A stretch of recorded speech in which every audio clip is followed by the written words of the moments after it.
You could actually spray sulfuric acid in the stratosphere 20 kilometers over our head and use that to stop the planet warming up in a ugly tech fix. You can spray something into the atmosphere to change. Spray pollution into the atmosphere to stop it warming. How do you do this? You'd start with a fleet of modified business jets and say 20,000 tons of sulfuric acid into the stratosphere every year. And each year you have to put a little more.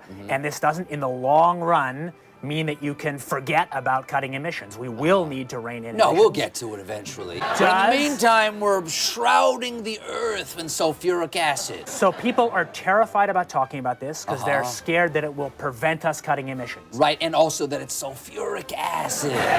We put 50 million tons of sulfuric acid in the air now as pollution, and it kills 1 million people a year worldwide. Okay, but it'll be better if we put more in.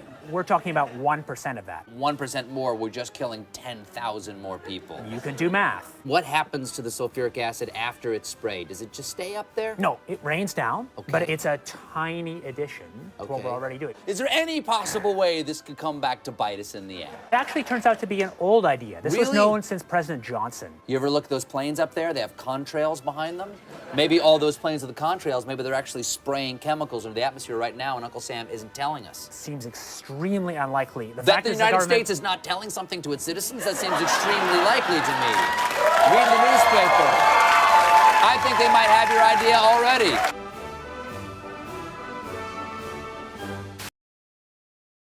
This is a really important moral point. So if I made a decision, or if there was a collective decision to do a geoengineering program, and you put, say, the kind of program I think makes more sense, we put about 1 million tons a year in, but let's say, you might end up killing many tens of thousands of people a year as a direct result of that decision. I think that has moral consequences. I don't sweep it under the rug. So this is a case where I take this much differently from Alan and think it's a much more serious issue. Now, it's true that as part of doing that, you would hope that the overall benefits of human mortality would be so that you would save many, many more people than that. But the fact that you would save more people than you kill doesn't mean there's no moral impact of making a decision that directly kills people. And I think that we who talk about this have a duty to be clear-eyed about the direct risks involved in doing it. Open letter. We do not consent to SRM experimentation. Please read and sign the open letter. The link, as always, will be in the video description. Britons do not consent to hazardous atmospheric activity, such as solar radiation modification, SRM, or stratospheric aerosol injection, SAI, involving the release of aerosols, air contaminants, or electromagnetic radiation pollution into the atmosphere or environment.